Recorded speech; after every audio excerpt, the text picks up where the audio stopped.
이 시간 하나님의 말씀 누가복음 5장 4절에서 11절까지 말씀을 봉독해 올리겠습니다. 신약 95쪽입니다. 말씀을 마치시고 시몬에게 이르시되 깊은 데로 가서 그물을 내려 고기를 잡으라. 시몬이 대답하여 이르되 선생님, 우리들이 밤이 새도록 수고하였으되 잡은 것이 없지만은 말씀에 의지하여 내가 그물을 내리이다 하고, 그렇게 하니 고기를 잡은 것이 심히 많아 그물이 찢어지는지라. 이에 다른 배에 있는 동무들에게 손짓하여 와서 도와달라 하니 그들이 와서 두 배의 채움에 잠기게 되었더라. 시몬 베드로가 이를 보고 예수의 무릎 아래 엎드려 이르되 주여, 나를 떠나소서, 나는 죄인이로소이다 하니, 이는 자기 및 자기와 함께 있는 모든 사람이 고기 잡힌 것으로 말미암아 놀라고, 세베대의 아들로서 시몬의 동업자인 야고보와 요한도 놀랐음이라. 예수께서 시몬에게 이르시되 무서워하지 말라. 이제후로는 내가 사람을 취하리라 하시니, 그들이 배들을 육지에 대고 모든 것을 버려두고 예수를 따르니라. 아멘. 여러분, 누가복음 5장 5절을 한번 같이 읽어보실까요? 누가복음 5장 5절을 한번 같이 읽어보시겠습니다. 자, 시작. 시몬이 대답하여 가로되 선생이여, 우리들이 밤이 맞도록 수고를 하였으되 얻은 것이 없지만은 말씀에 의지하여 내가 그물을 내리리이다. 이 말씀이 왜 나오게 되나요? 이 말씀의 배경을 우리가 좀 잘 아셔야 되는데, 겟네사렛 그 호수가 이스라엘의 그 갈릴리 바다라고도 하죠. 이 호수가 하도 커서 이 갈릴리 바다의 서쪽에 북쪽에 있는 그런 지역이에요. 서북쪽으로 있는 지역인데, 갈릴리 호수를 이렇게 서쪽으로 보면은 호수를 끼고 쭉 동네들이 있습니다. 그런데 그 위쪽 부분에 갈릴리 호수 그 위쪽 부분에 겟네사렛이라고 하는 호수가 있어요. 그 호수가에 예수님께서 오셔서 말씀을 증거하시게 됐습니다. 왜냐? 사람들이 너무 많이 몰려오는 거예요. 그래서 모든 사람들이 다 잘 볼 수 있고 잘 들을 수 있는 야외 무대 같은 그런 곳이 필요했던 거예요. 물은 아래로 흐르잖아요. 호수가 있는 쪽은 낮을 거 아니에요. 그러면 반대쪽은 높을 거 아니에요. 높은 지역에 쭉 사람들이 둘러앉고 또 차곡차곡 이렇게 낮은 곳까지 앉으면 마치 야외 극장처럼 되는 거예요. 그래서 말씀을 전하면 전하기가 참 용이하죠. 잘 집중도 시킬 수 있고 잘 전달도 할 수 있고, 그래서 주님께서 그런 장소를 택해서 말씀을 전하시는 거예요. 말씀을 전하시는데 이렇게 보니까 두 배가 보여요. 그런데 배에 있는 사람들이 보니까 그물을 싣고 있었어요. 그 그물을 싣고 있었는데 그들이 누구였을까요? 한 배는 시몬 베드로하고 또한 베드로의 형제 안드레가 있는 배였고, 또 다른 배는 누구의 배였느냐? 야고보와 이 요한의 배였어요. 그들이 그물을 싣고 있을 때 어깨가 어땠을까요? 어깨에 뽕이 들어갔을까요? 아마 어깨가 쭉 처졌을 겁니다. 왜냐? 하나님의 말씀을 보니까 그들이 밤이 맞도록, 밤이 새도록 그물질을 했는데 얻은 게 있었나요? 없었나요? 없었어요. 그러니까 아마 어깨가 힘이 쭉 빠지고 처져 있었을 겁니다. 그물을 씻으면서 별 생각이 다 들었을 거예요. 오늘 고기도 잡지도 못하고, 그러고 이제 집에 들어가면 가족이 반갑게 맞이하면서 나와가지고 오늘 고기 많이 잡았어요? 그러고 물어볼 텐데 뭐라고 대답을 해야 될까? 야, 이렇게 허탕치고 이렇게 빈 배로 해가지고 아무 수확을 거둬들인 것도 없고 실패를 하고 그리고 집에 들어갔을 때 그때 가족들의 실망은 또 어떨까? 아마 별의별 생각이 다 들었을 거예요. 그러니 힘이 생길 리가 없죠. 힘이 빠질 대로 빠져서 그물을 지금 싣고 있는 거예요. 왜? 잘 그물을 만져 놔야지 건부러기 같은 것들도 떼어내고 그리고 정리도 잘하고 터진 쪽은 또 꼬매기도 하고 그렇게 그물을 잘 만져 놔야지 그 다음에 고기 잡으러 갈 때 또 쓸 수 있으니까 고기를 그러면 많이 잡을 수 있으니까 그 희망을 가지고 맥없이 그물을 싣고 있었습니다. 그때 주님께서 한 배에 타셨어요. 그 배가 누구의 배였을까요?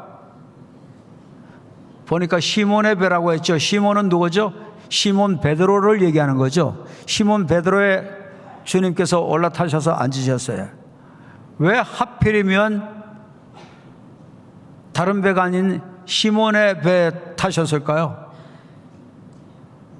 시몬의 배에 타서 앉으시고 그리고 약간 호수에서 배를 띄우게 한 다음에 주님께서 뭐를 하셨죠?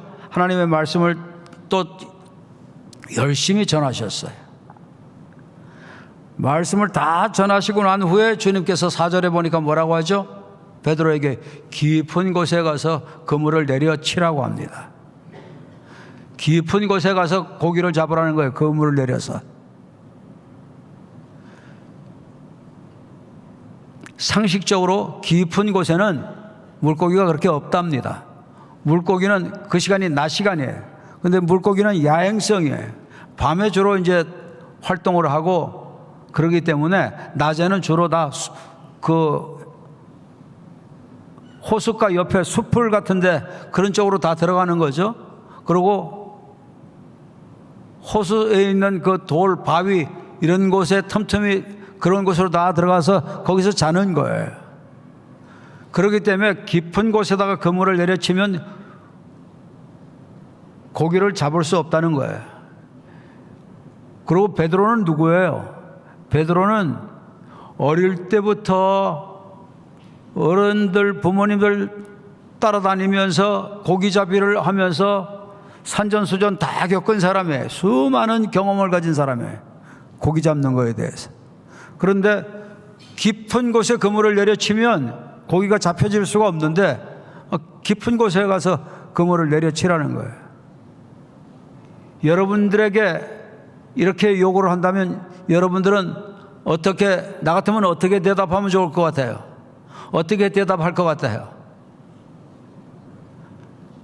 베드로가 어떻게 대답합니까?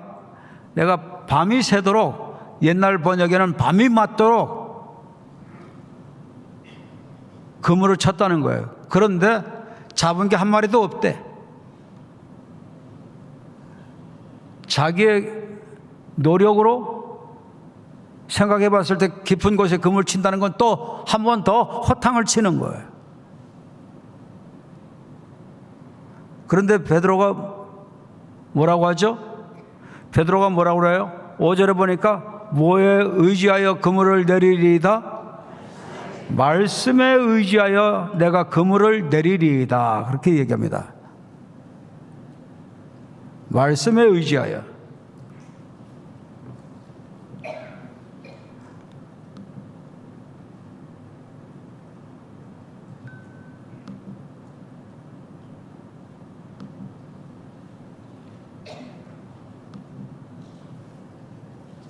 말씀에 의지하여 내가 그물을 내리리이다.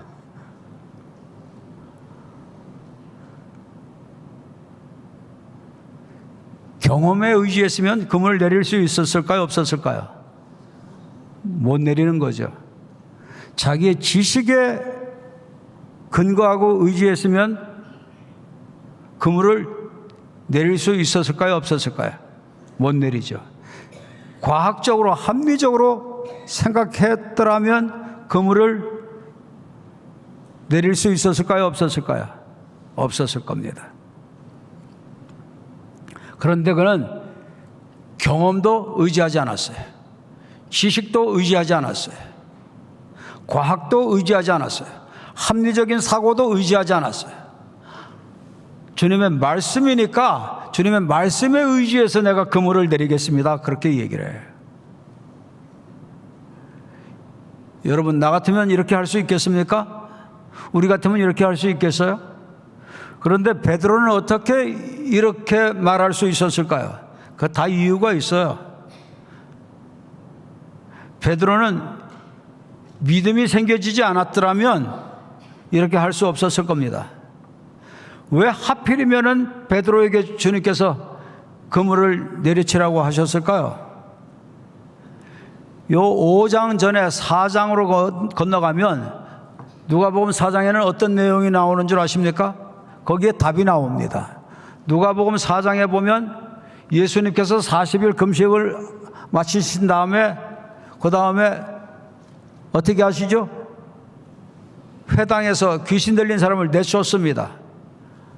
그리고 세상에서 고칠 수 없는 불치나병 환자 같은 이런 환자들이 굉장히 많이 몰려왔어요. 몰려왔는데 그들을 예수님께서 다 고쳐주셨어요. 일일이 다 고쳐주시고, 그래서 소문이 굉장히 많이 나오고 그런 상황이었죠. 그렇게 하자마자 어디로 가셨나요?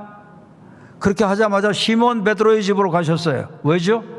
베드로의 장모가 열병으로 아주 열이 펄펄 끓고 있었어요. 그래서 예수님께서 들어가셔서 베드로의 장모의, 이 시몬 베드로의 장모의 열병을 고치시는데 어떻게 고치시죠? 열병을 꾸짖어서 고치셨어요.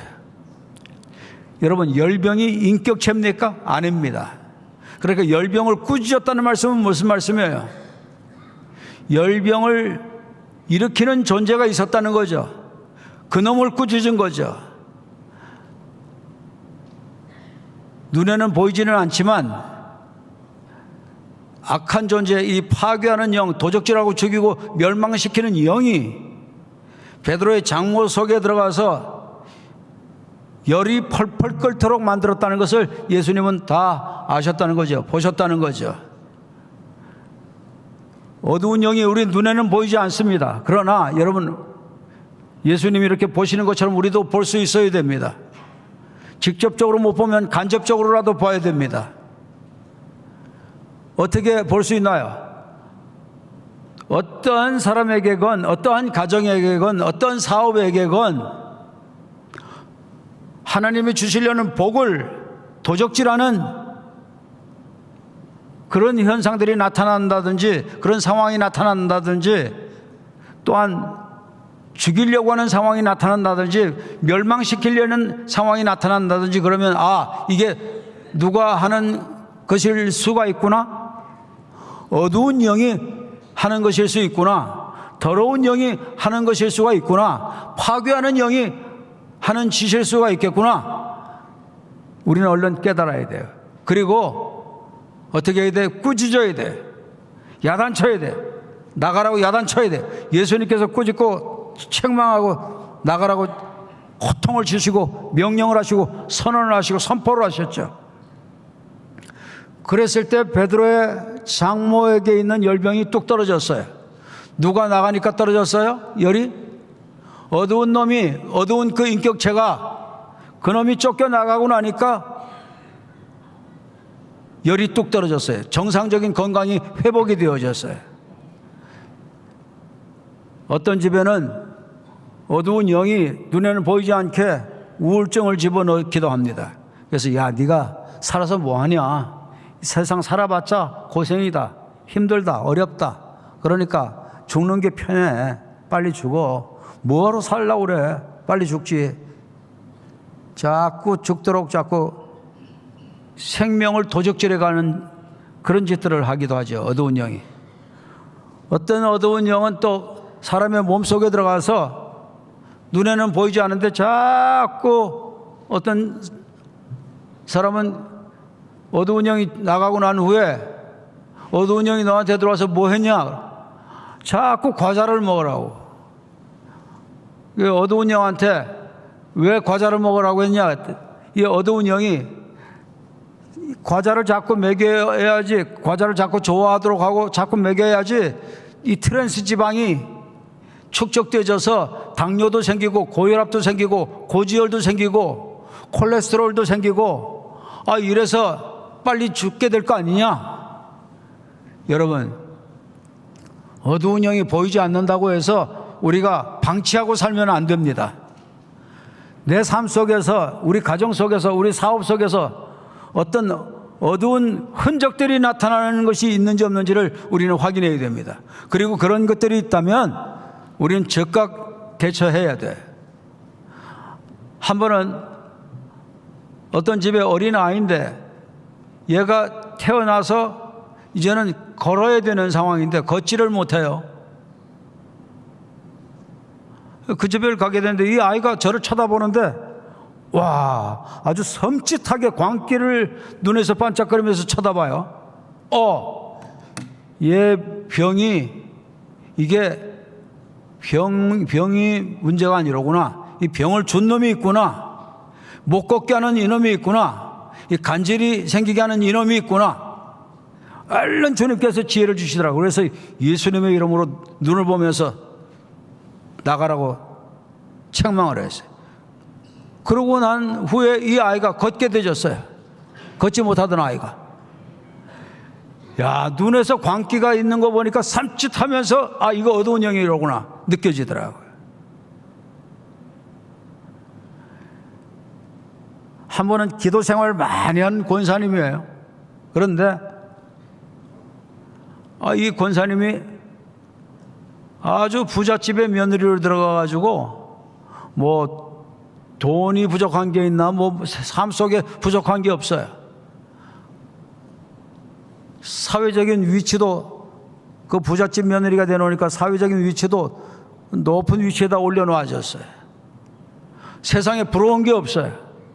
그런데 음식을 못 먹어요. 소화를 못 해요. 어떤 병원에 가도 해결이 안 돼요. 근데 그거 딱 듣는 순간 이거 누가 하는 것일 수 있겠구나. 눈에는 보이지 않지만 누가 하는 것일 수 있겠구나. 이게 어두운 놈이 하는 것일 수 있겠구나 싶어서 한번 만나자고 해서 누우라고 했어요. 음식을 못 먹는다니까 이 배 쪽에 어두운 영이 장악하고 장난할 수 있겠구나 해서 배에다가 손을 대고 어두운 영이 있으면 드러내라고 했더니 배에서 세상에 배구공만한 그런 것이 뿔룩하게 느닷없이 올라오더니 하면서 이 권사님인데, 여자 권사님인데 거의 뭐 남자 목소리 아니면 짐승 목소리 이런 목소리를 막 내면서 막 드러나요. 그래서 요놈이 수십 년 동안 이렇게 음식도 못 먹게 하고 고통을 주고 괴로움을 줬구나. 그래서 예수님의 이름으로 결박하고 대적하고 꾸짖고 명령했어요. 나갔을까요? 안 나갔을까요? 나가죠. 이놈 나가고 난 후에 얼마 전에 통화를 했는데 지금은 못 먹는 게 없대. 다 잘 먹는데. 세상에 얼마나 억울해요. 그 긴 기간 동안 그렇게 기도 생활 많이 했고 신앙 생활 열심히 했고 하여튼 교회에 빠지지 않았고 헌신하라는 대로 다 했고, 그런데 어두운 영에게 시달려가지고 그렇게 고통당했으니 얼마나 억울해요. 여러분, 내가 신앙 생활을 하면서도 무언가 이상하게 꼬이고 무언가 빈배가 되어 있는 그런 뭔가 내게 혹은 내 가정에, 내 사업에, 내 직장에 문제가 주어지는 게 있다면, 그러면 여러분 이게 어두운 놈이 아닌가 얼른 생각하시고 그 놈을 먼저 결박하고 대적하고 내쫓는 일부터 하실 수 있게 되기를 바랍니다. 저희 교회 어떤 장로님의 딸인데 아주 우리나라의 유명한 회사에 중력으로 있어요. 그런데 아무런 백도 없고 그런데 오직 누구 백? 하나님 백으로 하나님께서 쭉쭉 승승장구하게 하셔서 중력의 자리까지 이르렀어요. 그런데 참 고민이 있다는 거예요. 무슨 고민이 있냐? 자기 밑에 부하 직원이 있는데 그렇게 고통을 준대. 모든 부서에서 실어가지고 끝내는 자기 부서로 보내게 됐는데 자기 부서에 와서도 계속 나쁜 행동을 하고 그래서 힘들다는 거예요. 뭐 수틀리면 뭐 그냥 바로 노동청에다 막 고발을 하고 이래서 회사를 어지럽히고 뭐 이만저만 문제를 일으키는 게 아니라는 거예요. 그래? 야, 모든 게 다 정상인데 이렇게 직장에 꼬이는 문제가 있다? 아, 이거 뭐일 수 있겠구나? 뭐일 수 있겠구나? 어두운 영, 그놈의 문제일 수 있겠구나. 그놈의 장난일 수 있겠구나. 그래가지고 먼저 영적 전쟁부터 치렀어요. 영적 전쟁부터 치르고 그러고 난 후에 연락이 오기를 회사에 그 문제가 해결되었다는 거예요. 야, 얼마나 감사한지. 우리가 영적 전쟁 치러야 될 때 치르지 못하면 그냥 해결받을 때까지 당하는 겁니다. 어두운 놈한테. 그러니 얼마나 속상한 일이에요. 얼마나 억울한 일이에요. 여러분들은 한 사람도, 한 심령도, 한 직원도 어두운 놈에게 당하는 일이 없게 되기를 주의 이름으로 축원합니다. 아멘. 아멘. 우리 서로 옆에 분들에게 서로들 축복하십시다. 당신이나 나나 어두운 놈에게 농락당하지 맙시다. 억울한 일 당하지 맙시다. 자, 시작. 예, 당하지 맙시다. 당하지 맙시다. 당하지 맙시다. 한 분에 한 3분 이상에게 합시다. 우리 당하지 맙시다. 당하지 맙시다. 당하지 맙시다. 억울한 일을 당하지 맙시다. 아멘. 이 체험을 베드로가 불과 그 전장에서 하는 거예요. 그러니까 이번에 자기 장모의 열병을 고쳐주시고 그 속에 들어있던 어두운 영을 내쫓아 주시고 가정의 문제를 해결해 주신 그 체험이 있는 데다가 자기에게 오셨어요.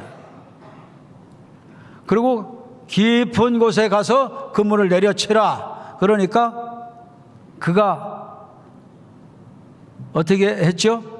그물을 깊은 곳에 내려칠 수 있었던 겁니다. 자, 보십시오. 말씀에 의지하여 내가 그물을 내리리이다. 믿음이 주어졌으니까, 말씀에 대한 믿음이 주어졌으니까 그물을 내리겠다고 한 거죠. 불과 시간적으로도 그렇게 긴 시간 전이 아니라 짧은 시간 전인데 그때 내 장모도 해결해 주셨는데 말씀 그대로 믿자. 언약 그대로 믿자. 주님이 내게 주시는 음성 그대로 믿자. 믿고 그냥 순종하자. 그리고 믿음을 가지고 순종했더니, 순종은 여러분 믿음이 있어야 순종할 수 있는 겁니다. 믿음이 생겨져야 순종할 수 있어요. 그렇게 순종했더니 역사가 일어난 거예요.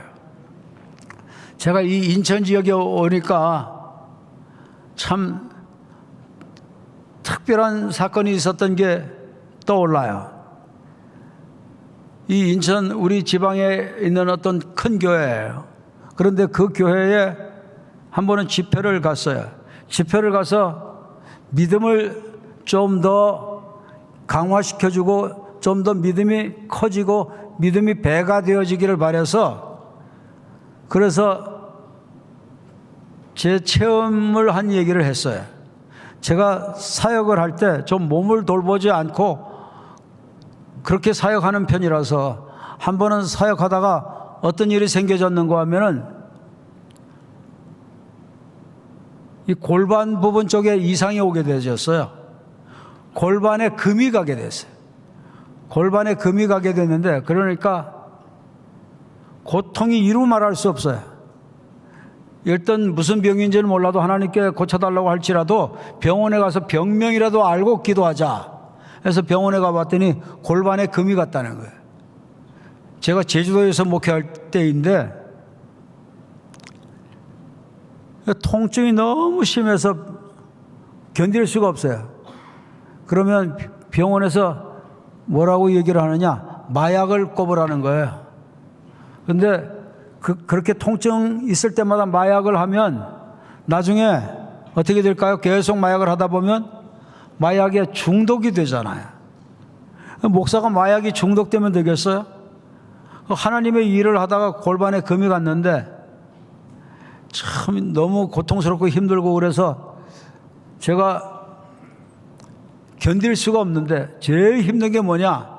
성경에 있는 초자연적인 하나님의 역사에 대한 설교를 할 수가 없어요. 왜? 너는 못 고치는 사람이 그런 설교할 수 있느냐? 자꾸 어두운 영이 자격지심을 주고 그리고 저에게 자꾸 사기가 저하되도록 만드는 거예요. 도저히 목회를 못할 것 같아서 이제 이번 주에 내가 사임을 해야 되겠다 작심을 하고 우리 가족에게는 얘기를 안 했어요. 상의를 안 했어요. 상의를 하면 그러면 자식들은 다 어떻게 하고 우리는 다 어떻게 하라고 대책도 없이 사임하느냐 그럴 것 같고 그러면 사임을 못하게 될 것 같고 상의를 하지 않고 그냥 사임을 해야 되겠다 그렇게 작정을 하고 이제 결심이 딱 섰어요. 그래도 목회자들은 참 힘들어요. 왜? 그렇게 힘들고 어려운 상황이 돼도 예배는 또 다 인도를 해야 되잖아요. 그래서 새벽 예배 나가서 인도를 하고 그리고 의자에 앞에 앉아가지고 기도를 교인들 자유롭게 기도하고 가도록 기도를 시켜놓고 저도 기도를 하는데 기도하다가 아마 제 자신을 생각하게 된 것 같아요. 야, 은퇴하고 사임하고 나면 그 다음에 나는 어떻게 하지? 생각해 보니까 대책도 없는데 그렇다고 해서 먹고 살기 위해서 목회한다는 것은 죄가 되는 것 같고 부담이 되고 여튼 이렇게 됐건 저렇게 됐건 사임을 해야 되겠다 그렇게 생각을 했는데 이게 현실적으로 정말 부담이 되는 거예요. 그래서 그거에 골똘하다가 눈을 딱 떠보니까 짧은 시간인 것 같은데 시간이 많이 지나갔어요. 그래서 눈을 떠보니까 벌써 화내요. 오늘은 큐티를 그냥 집에 들어가서 하지 않고 여기서 차례되는 큐티를 해야 되겠다. 그리고 큐티를 하는 본문을 폈어요. 그 본문이 어디쯤에 있는 말씀이냐면 백부장이 자기 하인을 고치게 되진 사건이에요. 백부장이 자기 하인의 문제를 해결받기 위해서 예수님께 갔어요. 예수님께 갔더니 예수님께서 백부장 집에를 오시려고 하는 거예요. 그러니까 백부장이 감히 예수님이 저희 같은 사람의 집에 오실 수 없다고 여기서 말씀만 하셔도 내 하인이 낫겠다고 그렇게 반응을 하죠. 그러면서 무슨 얘기를 이어서 하느냐? 나도 남의 수하에 있고 내 수하에도 부하들이 많이 있는데 수하에 있는 자들은 가라면 가고 오라면 온다는 얘기를 해요. 아니 병 고쳐달라는 얘기를 했으면 이 병과 연관된 얘기를 계속 해야지 왜 거기에 뜬금없이 난데없이 수하가 나오고 뭐 윗사람이 나오고 아랫사람이 나오고 이해가 되질 않아요. 그래서 이거 패스 그냥 통과를 해서 그 다음 기절로 가려고 하는데 느닷없이 배 있는 쪽에서 무슨 소리가 들려져요. 아무 교회 사람이 한 명도 없는데 네가 그 말씀의 뜻을 아느냐 그런 소리가 들려져요. 아무도 없는데 어떻게 그런 소리가 들려지지? 이거 뭔가 이상하다. 그러면서 여튼 눈에는 안 보이는데 어떤 인격체가 저에게 말을 해요. 제가 잘 모르겠는데 그랬더니 다시 봐라 그러시더라고요. 그래서 다시 성경을 보는 거예요. 나도 남의 수하에 있고 저도 남의 수하에 있고 수하에 있는 사람은 가라면 가고 오라면 온다고. 그리고 내 수하에도 많은 사람들이 있는데 그 수하에 있는 사람 가라면 가고 오라면 온다. 또 이해를 못 하겠어요. 그래서 또 다시 넘기려고 하는데 너 아직도 깨닫지 못하겠느냐? 한 두세 번 그런 반복을 하다가 제가 그래도 깨닫지를 못하니까 그 눈에는 보이지 않는 그 인격적인 존재가 풀어주는 거예요. 그때 탁 깨달음이 오는 거예요. 내 골반에 금이 간 것, 이것도 누구의 수하에 있다? 하나님의 수하에 있다. 그러니까 하나님께서 수하에 있는 것들은 다 가람 가고 오람을 오니까 고쳐져라 하면 고쳐진다. 그 말씀이로구나. 그렇다면 이것은 하나님께서 내 골반의 문제를 마약 꼽지를 않고도 고칠 수 있다는 말씀이로구나. 이렇게 다 깨달아지는 거예요. 그때 믿음이 깨달아지니까 믿음이 확 생겨져요. 여러분, 깨달음이 올 때 믿음이 생겨집니다. 그리고 하나님의 말씀을 들을 때 믿음이 생겨집니다. 로마서 10장 17절에 보면은 우리 믿음이 어떻게 생겨진다고 그러죠? 들음을 통해서 믿음이 생겨진다고 그랬어요. 그리고 로마서 1장 17절에 보면 뭐라고 말씀하셨죠? 오직 의인은 무엇으로 말미암아 살리라? 믿음으로 말미암아 살리라. 살고 죽고의 결정이 뭐에 달렸다는 거예요? 믿음에 달렸다는 거예요. 주님께서는 네 믿음대로 될지어다. 믿음으로 역사하신다는 거예요. 그러고 보니까 믿음이 얼마나 중요해요.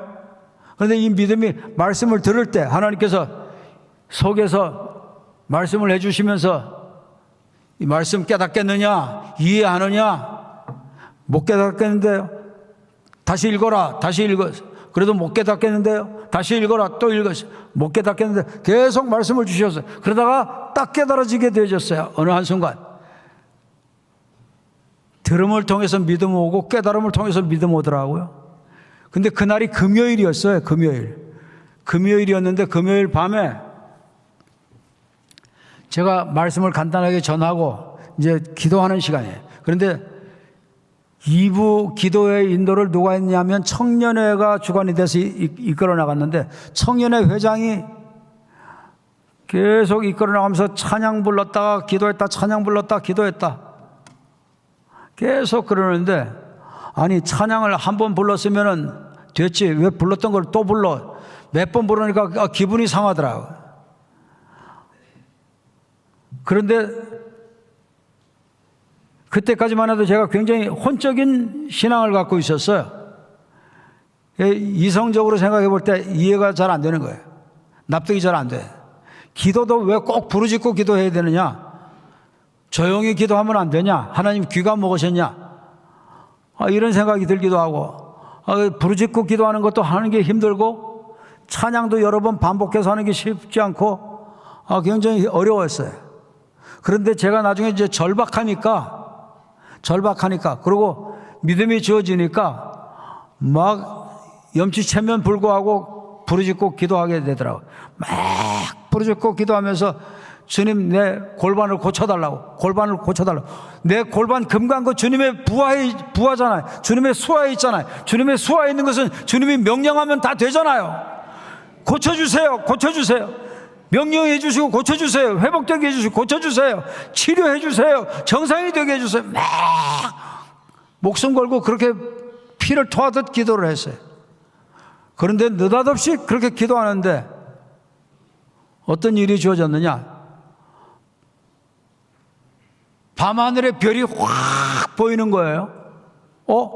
이거 내가 기도하다가 지금 환상으로 보는 건지 아니면 교회 밖에 나가서 실제 밤하늘을 보는 건지 분간이 안 되더라고요. 그래서 이게 또 고민이 돼요. 고민하다가 가만히 생각해 보니까 성경에 기도할 때는 눈 뜨고 확인하면 안 된다 이런 말씀이 없잖아요. 그래서 용기를 얻어가지고 눈을 딱 떠보니까 교회 안에서 기도했던 거예요. 밤하늘의 별을 볼 수 없는 바깥에서 본 게 아니고 이 공간 안에서 본 거예요. 그러니까 이게 뭐죠? 환상이었어요. 환상으로 본 거예요. 그래서 이거 다시 이 별이 안 보이면 안 되겠다 해서 또 막 기도하는데 다시 그 장면이 보여지더라고요. 밤하늘의 별이 쫙 보여지는데 유별나게 빛난 한 별이 보여지는 거예요. 그 별을 보고 있는데 그 별이 하늘에서 툭 떨어져가지고 빠져나와요. 빠져나오는데 쏜살같이 이 별이 빠져나오면서 아, 이게 별똥별이라구나. 그러면 이게 불덩어리인데? 그러고 보고 있는데 이 불덩어리 같은 별이 하늘에서부터 쫙 내려오더니 제 머리를 타고 척추 쪽으로 가서 쭉 내려가서 금이 간 골반 부분에 가서 이 별이, 이 불덩어리가 멈추는 거예요. 아, 성령님께서 성령의 불로 나를 치료하시는구나. 너무 감사해서 막 그렇게 고맙다고 감사하다고 치료됐다고 막 그러면서 기도를, 믿음이 주어졌으니까 그렇게 막 기도를 하게 된 거예요. 기도를 하고 났는데 그 다음에 그럼 나는 고쳐졌을까? 이게 또 궁금해요.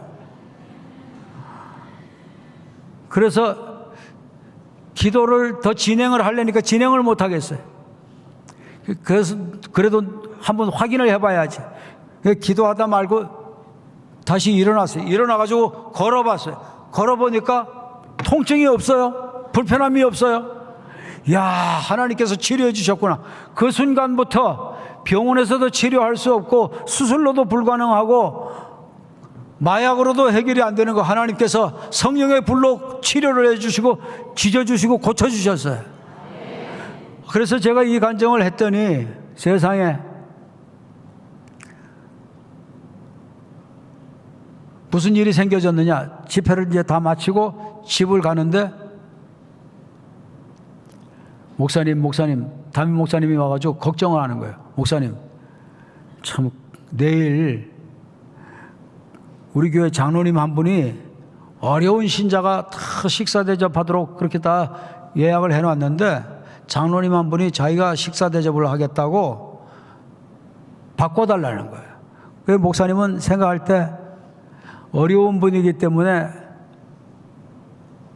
잘 사는 사람이라고 해서 바꿨다가는 상처받고 시험될 것 같고 그래서 너무 고민이 된대요. 그런데 문제는 이 장로님이 식사를 대접하는데 식당으로 가야 됩니까? 어디로 가야 됩니까? 이 장로님이 병원을 운영한대요. 여러분들도 혹시 아실 수 있어요. 그 병원이 어디냐면 인천에 있는 성인천병원이에요. 최모 장로님이 이사장님으로 계시는 병원 하시는 병원장 장로님이세요. 그 병원으로 나오라는 거예요. 그때 마음속으로 야, 병원에서 식당으로 안 가고 병원으로 오라는 게 병원에서 한번 내 골반 부분에 금 가서 있던 거 성령의 불로 치료됐다니까 이거를 한번 조사를 해보려고 하시는구나 하는 생각이 들더라고요. 그러면서 야, 내가 여지껏 한 번도 확인해 본 적이 없으니까 한번 확인해 볼 수 있는 기회도 되고 좋겠다. 그런 생각을 갖고 병원을 그 다음날 갔어요. 말씀을 전하고 이제 병원으로 갔더니 아닌 게 아니라 가자마자 저보고 다 깝대기를 다 벗으라는 거예요. 홀랑 다 벗게 하고 그리고 뭐 MRI를 곳곳에 다각도로 다 촬영을 하고 그러더라고요. 촬영을 다 끝낸 다음에 그 다음에 그 교회 목사님하고 저하고 그 병원 하시는 병원 원장 그 최 장로님하고 차트를 갖다가 벽에다 착착착 다 꼽더라고요. 그리고 불을 탁 켜고 뭐라고 말씀하시냐면 그래도 목사님 다 성령으로 치료됐다고 하시는데 그래도 한번 확인을 해보신 적이 있습니까? 확인해 본 적이 없다고. 한번 확인해 보시는 게 어떻겠냐고. 얼마나 좋아요. 그래서 확인을 했어요. 확인을 했는데 엑스레이로 다 촬영해서 나오는데 제 골반의 금간 부분에 금이 이렇게 가 있다면 그 부분이 그대로 남아 있다는 거예요. 저는 통증이 하나도 없는데. 그런데 신기한 것은 목사님 골반에 금이 다 가 있는데 목사님 골반 금간 부분이 어떻게 되어 있냐면 왜 건축하는 일하는 사람들 벽에 금이 간다든지 그러면 땜질하는 거 있잖아요. 세면 땜질하는 것처럼 골반에 금이 간 게 땜질하는 것처럼 이렇게 다 떼어놓은 게 있더라는 거예요. 성령의 불로 하나님께서 다 지져가지고 다 이 땜질을 다 해놓은 거예요. 그 자리에 흔적이 나온다고. 야, 하나님께서 치료를 해주시는데 성령의 불로 완전히 지져가지고 땜방하듯이 그렇게 치료를 다 해놓으신 것을 확인하시고 점검하시고 얘기를 해주셔서 제가 얼마나 감사하고 얼마나 좋았는지 확인까지 다 할 수 있어서 하나님께 큰 영광을 올렸어요. 그 양반이 근데 좀 미안했던가 봐요. 한편 자기가 의심해서 그랬나 하는 생각이 이렇게 났는지 미안해가지고 그 다음에는 요즘에는 이 뇌 부분에도 이 문제가 많이 생겨지고 해서 뇌가 쪼그라들고 그러면 치매도 생겨지고 알츠하이머도 생겨지고 그러기 때문에 뇌를 한번 점검해 보시는 게 좋다고 하면서 점검해 봤냐고 그래. 나는 그럴 필요를 전혀 못 느끼고 살았기 때문에 한 번도 안 해봤다고 했더니 병원에서 또 이 머리까지 엑스레이를 촬영 쫙 다 해서 뇌에도 문제가 없고 건강한 뇌가 됐다고, 뇌가 문제가 없이 그렇게 되어 있다고 그렇게 알려주시더라고요. 얼마나 감사한지. 그런데 돈을 받았을까요? 엑스레이 찍은 값을 받았을까요? 안 받았을까요? 안 받았어요. 그냥 해주시더라고요. 하나님께서 믿음을 가지고 순종하고 했더니 역사를 그렇게 이루어 주신 거예요. 자, 그런데 이 말씀 보세요. 자, 여러분, 말씀에 의지하여, 뭐에 의지하여? 지식에 의지하여? 경험에 의지하여? 상식에 의지하여? 과학에 의지하여? 하나님의 말씀에 의지하여, 약속의 말씀에 의지하여, 성령님께서 주신 그 하나님의 음성 그 말씀에 의지하여 순종했더니 그때 어떤 역사가 일어났을까요? 한번 보십시오. 자, 여러분,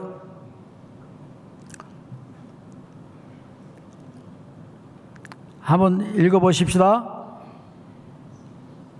7절을 한번 보십시다. 7절 다 같이 시작. 이에 다른 배에 있는 동물을 손짓하여 와서 도와달라 하니. 네, 6절을 다시 한번 읽어볼까요? 6절. 그리한즉 무슨 말이에요? 순종한즉, 믿음대로 행한즉, 주님이 말씀하신 그대로 따라서 주님이 원하시는 대로 이끌림을 받은즉, 인도함을 받은즉, 받았더니 어떤 역사가 일어났더라? 고기를 애운 것이 힘이 많아졌다. 힘이 많아졌다. 그래서 어떻게 됐다? 그물이 찢어질 정도까지 됐다는 거예요. 여러분, 조금 전까지만 해도 말씀에 의지해서 순종하기 전에는 어떠했나요? 빈배였습니다. 그런데 말씀대로 순종하고 나니까 어떻게 됐나요? 한 방에 해결을 했어요. 한 번에 해결을 했어요. 한순간에 해결을 했어요.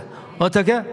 고기를 잡은 것이 하도 많아가지고 그물이 찢어질 정도로 하나님의 사랑과 은혜와 축복을 받았어요. 여러분, 우리 성현교회 기도해야 될 게 얼마나 많아요? 기도하다 보면 하나님께서 또한 음성을 들려주실 줄로 믿습니다. 주시는 음성대로, 주시는 말씀대로 순종하셔서 여러분, 사업에 빈배가 되어 있고, 또한 내 가정에 빈배가 되어 있고, 또한 내가 꾸려나가고 있는 회사에 빈배가 되어져 있고, 이러저런 어려움들이 많고 허탕치는 게 많고, 그렇다고 할지라도 여러분들 주님의 말씀 듣고 받고 순종하면 그리한즉 애운 것이 힘이 많아, 잡은 것들이 힘이 많아, 잡은 물고기가 힘이 많아, 그물이 찢어질 정도의 축복이 주어진 것 같은 하나님의 은혜와 축복과 역사가 일어나게 되기를 간절히 원합니다. 아멘, 아멘. 서로들 축복하십시다. 우리 빈손의 인생이라도 만선으로 바꿉시다. 시작. 빈손의 인생, 만선을 만듭시다. 할렐루야. 만선을 만들 수 있어요, 없어요? 어떻게 만선을 만들 수 있어요?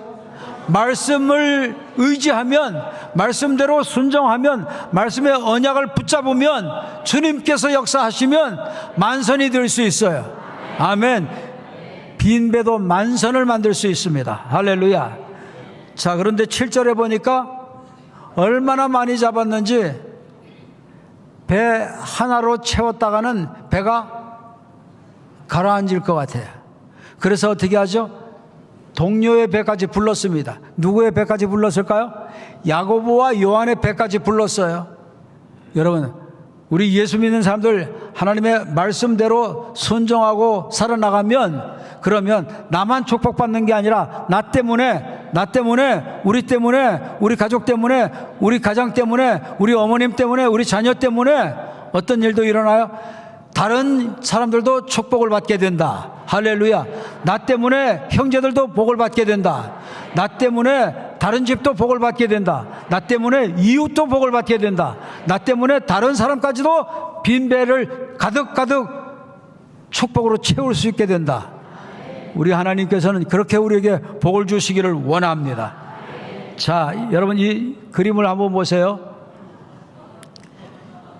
갈릴리 호수에는 물고기가 약 18종류가 있답니다. 큰 한 60cm가 넘는 그런 물고기도 있고요. 3, 40cm 정도 되는 물고기도 있고, 이 물고기는 베드로 물고기라고 하는 그런 물고기입니다. 이게 일명 베드로 물고기인데, 이런 물고기를 한 배 가득 채워서 담고 배가 가라앉을 정도로 잡고, 다른 동료의 배까지도 또 다 채워서 두 배가 가득가득 다 채워지게 됐단 말이죠. 그랬더니 어떤 역사가 일어났을까요? 그랬더니 어떤 역사가 일어나죠? 자, 여러분 보세요. 그랬더니 어떤 역사가 일어나나요? 8절을 한번 같이 보십시다. 8절 시작. 시몬 베드로가 이를 보고 예수의 무릎 앞에 엎드려 가로되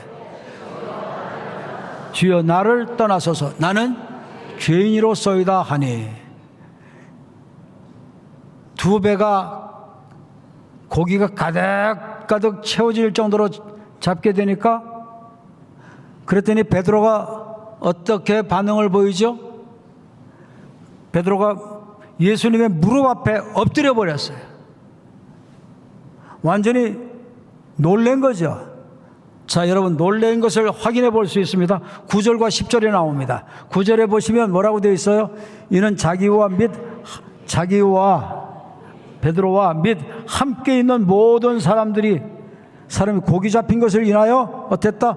놀랬다 그러죠. 놀라고. 세베대의 아들로서 시몬의 동업자인 야고보와 요한도 놀랐습니다. 놀라고 놀라웠어요. 하나님의 축복을 받고 큰 감동을 받았던 거죠. 왜? 밤이 새도록 물고기를 잡으려고 노력을 했어요.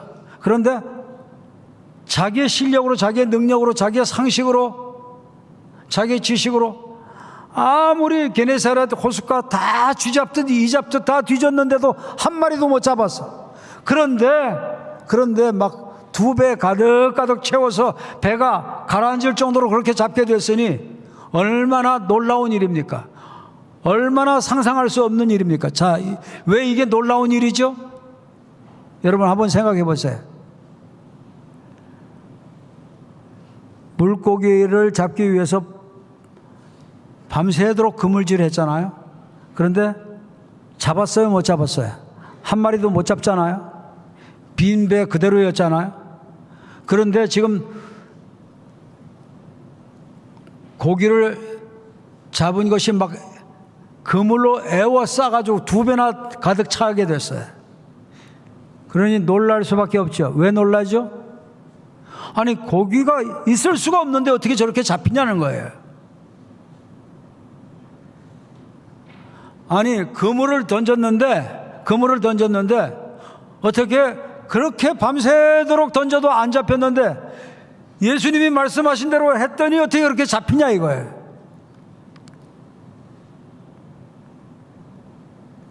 이 속에 아주 기가 막힌 진리가 있어요. 놀랄 수밖에 없는 진리가 있어요. 두려울 수밖에 없는, 무서울 수밖에 없는 진리가 있어요.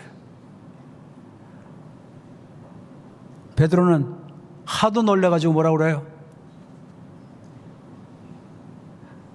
나는 죄인입니다.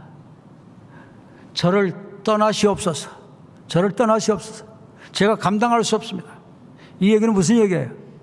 이거는 일반인이 아니다 이거죠. 예수님이 일반인이 아니라는 거예요.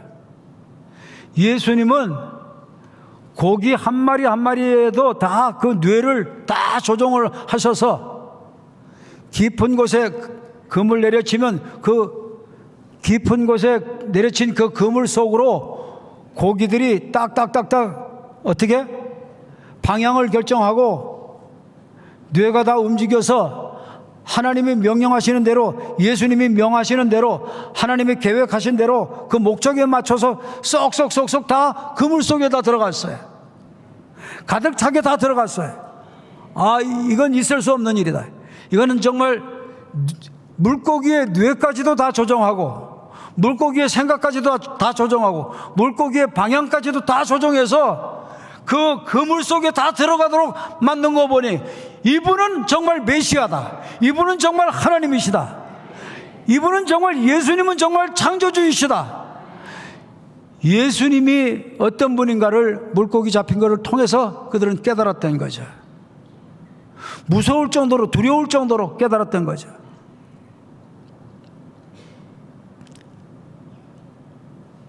그러니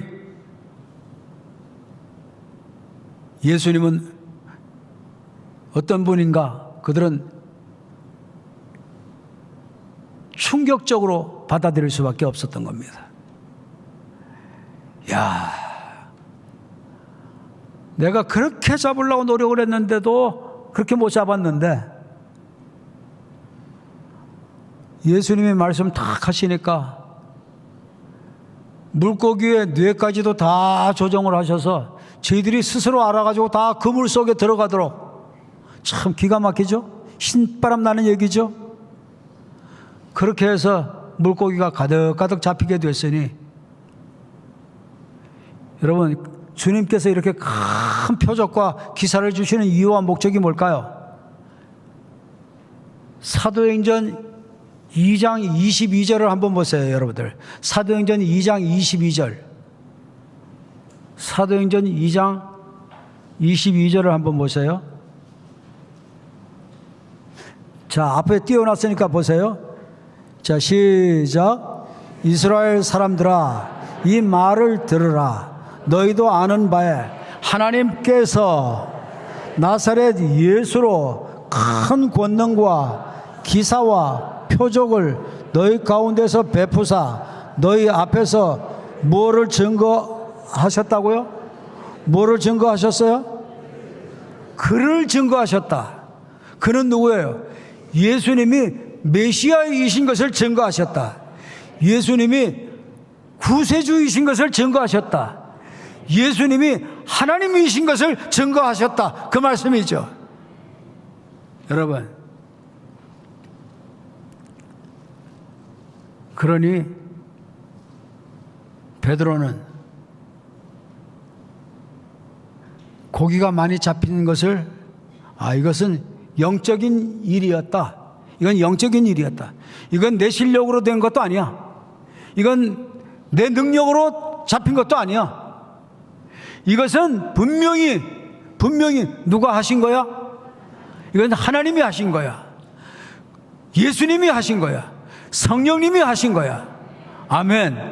여러분, 2024년 새해에는 정말 하나님이 하시는 축복을 많이 받으실 수 있게 되기를 바랍니다. 말씀에 의지하여 받게 되기를 바랍니다. 믿음으로 받게 되기를 바랍니다. 순종하여 받게 되기를 바랍니다. 하나님께서 이런 축복들을 주시면 그때 여러분, 우리는 뭐를 더 생각하고 깨달아야 되겠죠? 이건 내가 한 게 아니다. 이거는 하나님께서 물고기에게 다 이렇게 지시하시고 이렇게 다 명령하셔서 물고기는 그대로 순종해서 지가 다 그물 속에 들어가게 된 것이다. 그러니 이것은 사람이 한 게 아니요, 이것은 하나님이 하신 것이요, 바로 예수님이 메시아이시다는 것을 증거해 주신 것이다. 예수님이 복음 되신 것을 증거해 주신 것이다. 아멘. 아멘. 한 분이 세 분 이상에게 축복하십시다. 예수님이 구세주이십니다. 예수님이 복음이십니다.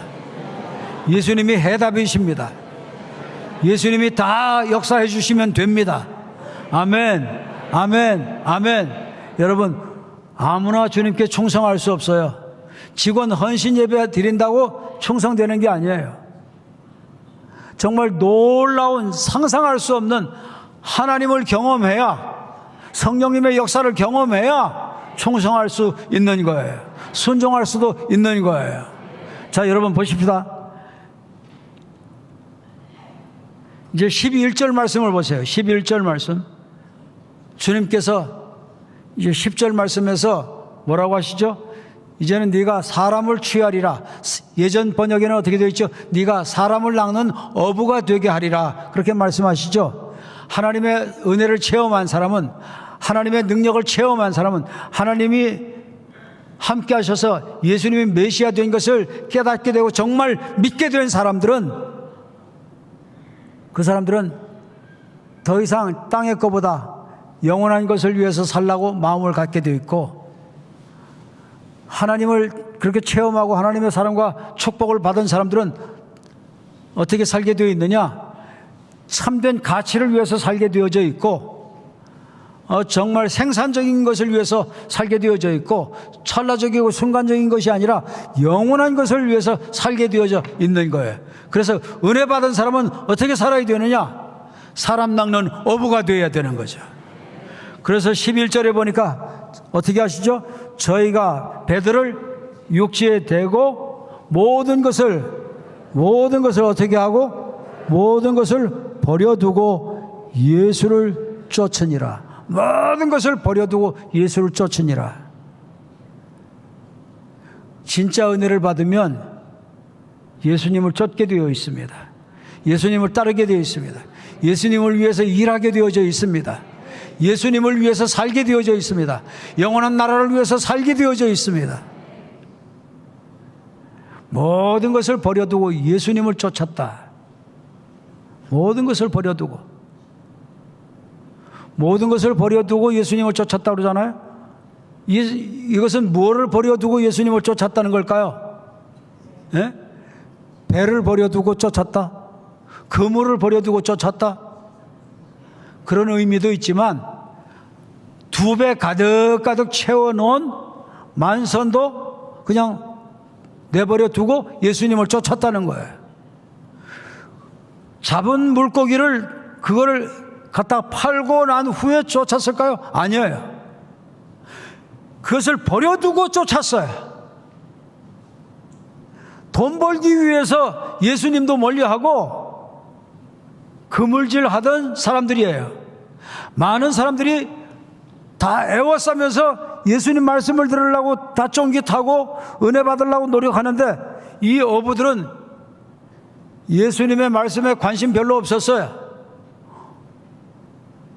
예수님께로 다가가지 않았어요.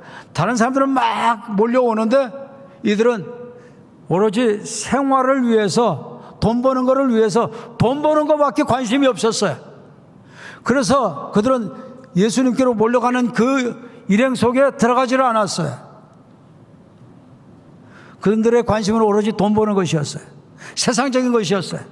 그런데 예수님께서 사람 낚는 어부 되게 하겠다고 하니까 어떻게 합니까? 모든 것을 버려두고, 잡았던 물고기까지 다 버려두고, 배도 다 버려두고, 그물도 다 버려두고 어떻게 했어요? 예수님을 쫓았어요. 예수님을 쫓았어요. 사명을 쫓았어요. 하나님의 일을 쫓았어요. 하나님 나라 확장을 위해서 쫓았어요. 진짜 예수님을 만나면 그렇게 살게 되어져 있다는 거죠. 아멘. 아멘. 아멘.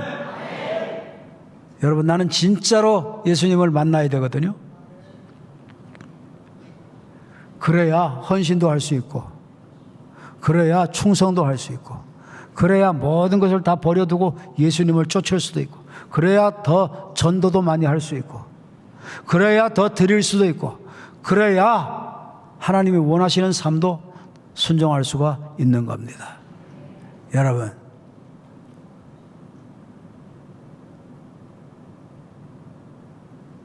나는 뭐를 버려두고 쫓았나요? 나는 뭐를 버려두고 주님을 쫓은 경험이 있습니까? 모든 것을 버려두고 예수님을 쫓아가는, 예수님을 따라가는, 예수님이 원하시는 그 삶을 살아나가는, 하나님 나라 확장을 위해 살아나가는 우리 모두가 되어야 할 줄로 믿습니다. 이렇게 살 수 있게 해달라고 기도를 하시면 주님께서 은혜 주시고 역사해 주실 겁니다. 아멘.